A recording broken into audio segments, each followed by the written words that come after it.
guys, welcome back. So today's video, I thought we would have a little bit of fun.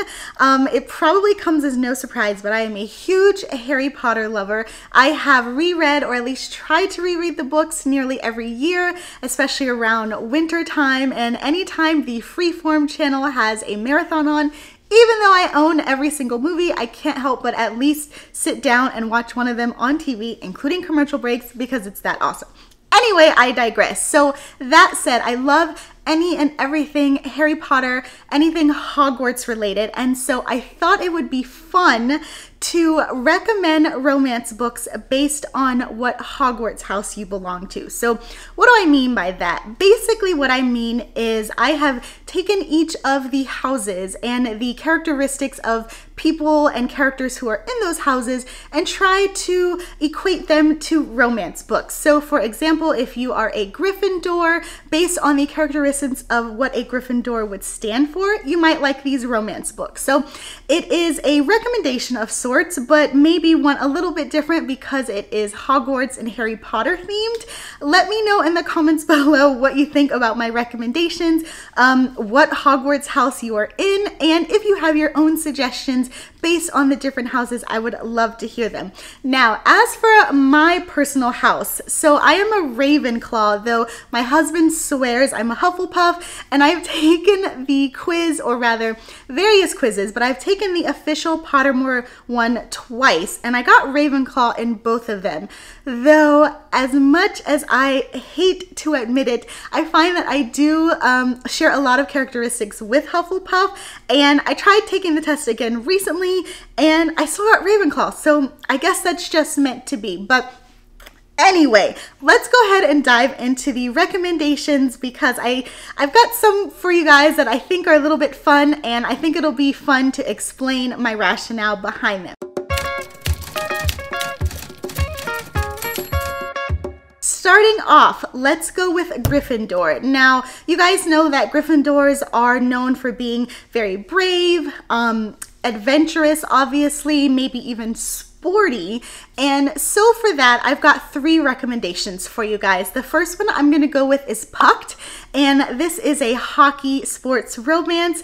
It is super fun. You guys already know, if you have been around this channel for a while, how much I am a sucker for hockey romances, despite never having watched a game, attended a game. I don't even know anybody who plays hockey, but for some reason, me and hockey romances just are like this recently. So this one is really fun because it features, like I said, a hockey main character, and the person that he falls with is somebody who is totally against dating hockey players, but the two of them end up having humongous chemistry. And I thought this one fit perfectly because you do have that hockey sports theme going on with it, and so therefore I think it would be a good pick for a Gryffindor. Now, my next pick, I had to decide whether this is technically romance, but there are some romance aspects in it, so I'm comfortable adding this to the list, and that is One for the Money by Janet Ivanovic. Now, this is a long-running series. It is her Stephanie Plum series, and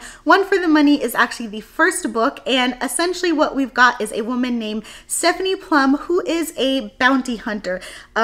Let's be honest, she's not so great at her job, but what makes this so interesting is the fact that it is written very humorously and all of the cast of characters that are involved in the story. Now, as far as this being a romance, there is a will they, won't they kind of love triangle between her and a couple of the male characters. I do think that it is fun watching them in every single book to see who she is leaning more towards. Now, fans of the series, or those who have read probably all 27 or however many books in the series, will say that maybe the love triangle drags on a little bit more, but nevertheless, if you're not familiar with the series, I do think it is a good pick, especially because you've got kind of like that adventurous, fun rom-com aspect in it. And so if you're a Gryffindor, maybe check this one out for those qualities. Okay, so my last pick for Gryffindor is going to be a romantic suspense series, and the first book in the series is called Hell on Wheels by Julianne Walker. Now, this series has been out for a couple of years. There's quite a few books in the series, though not nearly as many as the Janet Ivanovic, but nevertheless, it is an Excellent series if you like romantic suspense, because it features a biker, not gang, more like covert operative, and they work under the guise of being biker mechanics. And so each story features a different hero, sometimes heroine, who works undercover at this biker front, and you know, obviously whoever that they end up with. And I really love this one because each book is different, because you're dealing with obviously different cast of characters, but the different missions that they go on and have some romance and steamy scenes added to the mix, and it's just such a fun time. And I really like the way that Julianne, the author, has described each and every one of the heroes and heroines.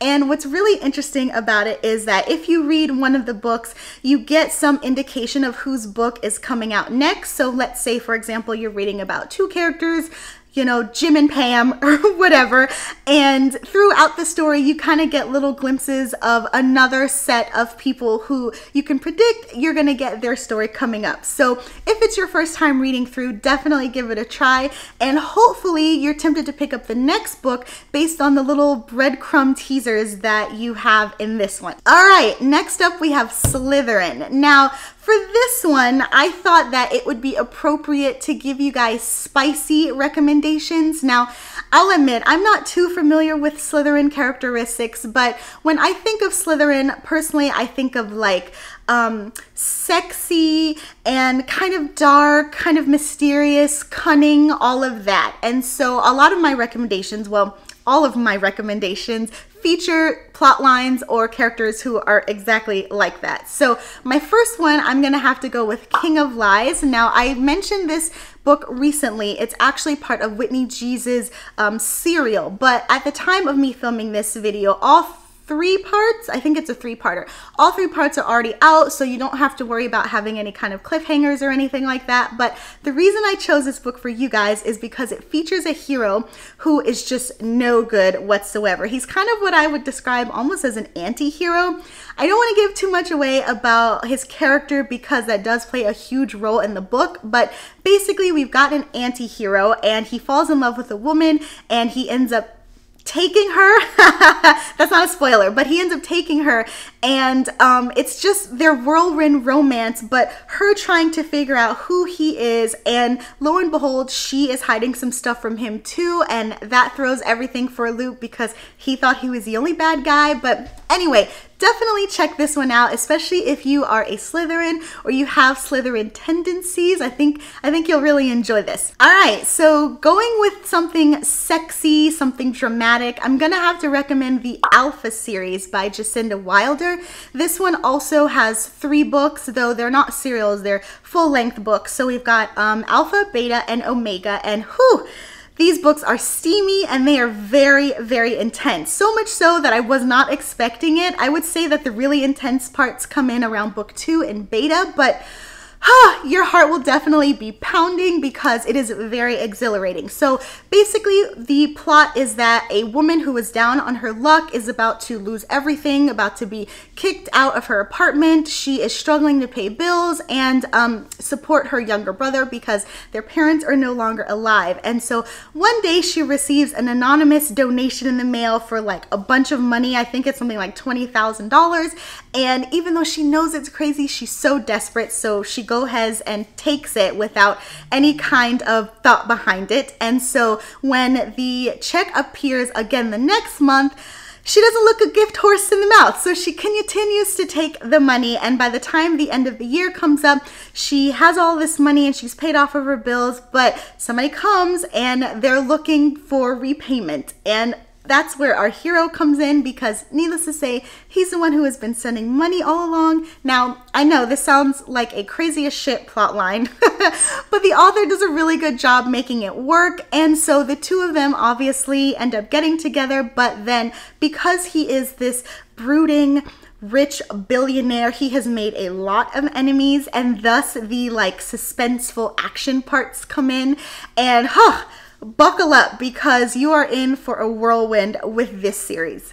Yes, okay, so my third recommendation for Slytherins is the Bad series. Now, the first book is called Bad Motherfucker, and there are about oh man, like at least 10 books in this series. It's pretty hefty, but I love every single one of them so much because essentially you are following a family of men whose last name is Bad, B-A-D-D. And this is a totally spicy series. So you're definitely getting your spice, you're definitely getting your alpha. And so each series follows a brother and their companion, obviously. So you're seeing how they meet them, and you're seeing how they, I guess, essentially woo them, or the two of them end up together. And the author does a really good job making each of the characters feel distinct, so much so that there's actually two characters who are very close in age, almost twins, if not Irish twins, but they have their completely different personalities, and you are able to tell them apart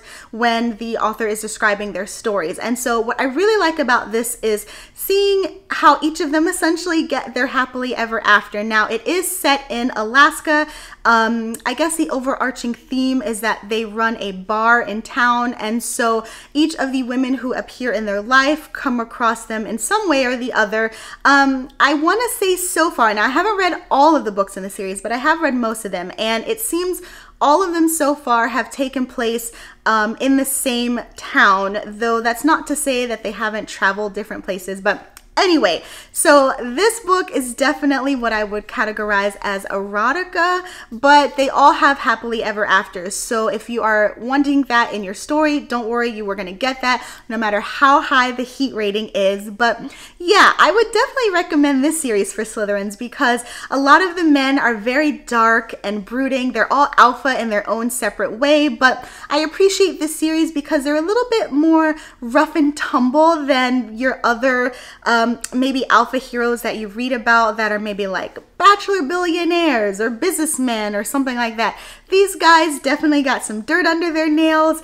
I think one of them was like a boxer or something of that sort. But yeah, if you're looking for variety or you like your men a little bit more rugged or, you know, I don't even know how to describe it, just not your clean-cut white collar, then definitely check this series out. Okay, so the next house we're gonna go with is Hufflepuff. Now, this one was pretty easy for me to categorize because, again, my husband thinks that I am a Hufflepuff through and through, but I'm not, people. So Hufflepuff, I would say, are very caring, very sweet, very empathetic.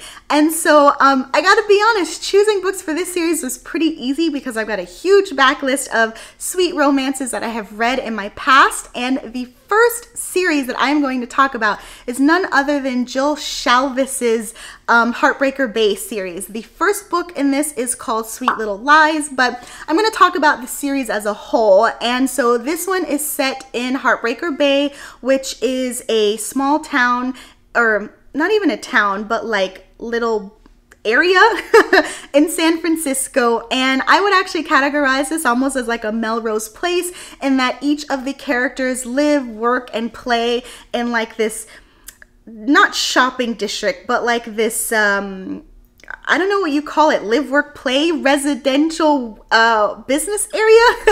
It's like a city block, and you've got a waterfall, not a waterfall, what am I trying to say here? You've got a wishing pond in the center, and then it's surrounded by buildings, and so our characters either work in the building or they live in the building.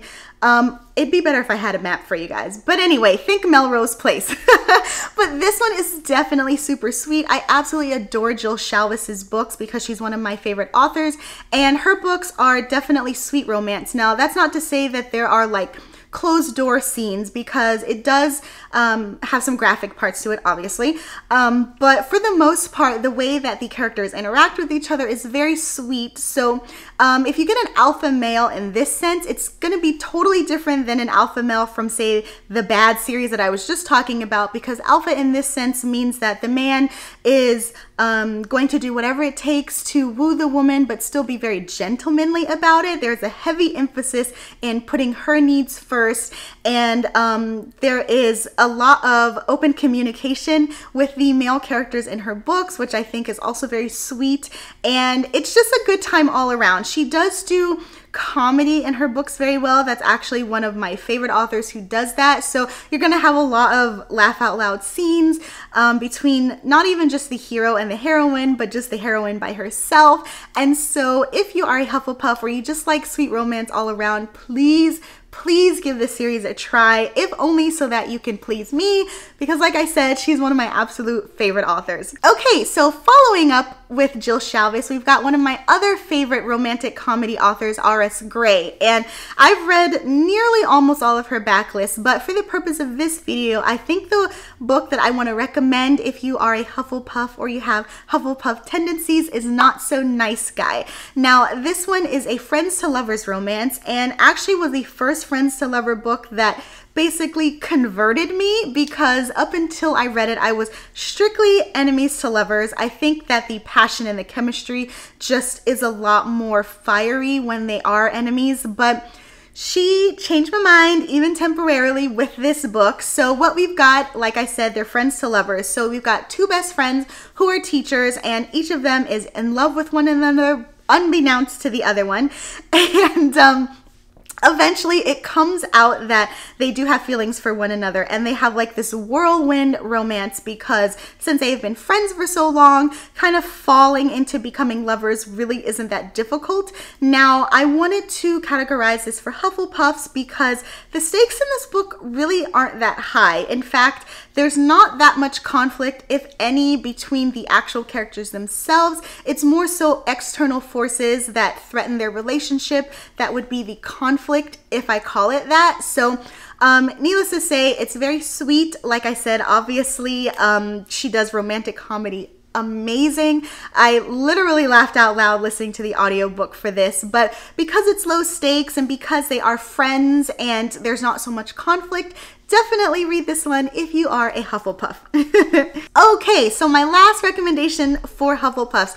Oh man, okay, so I listened to this book on audio. I want to say it was an Audible only book when it first came out, but they may have actually put it in print recently. But it is Heidi's Guide to 4-Letter Words, and as soon as I heard this, it was an immediate 5 stars because it is just so good. So quick disclaimer, if you do read this book, if they have it available on print, do not read it in print. You have to listen to the audiobook because it adds such a richness to the story, and it's just meant to be listened to. And the reason that is because this is about a woman named Heidi. She is from Wisconsin, and that plays a huge role in this because the narrator does an excellent job portraying her Wisconsin accent, and it adds so much to her character. We've got Heidi, who is a naive ex-school teacher. She recently got fired, and so when she finds another job, lo and behold, it is working at an audiobook company.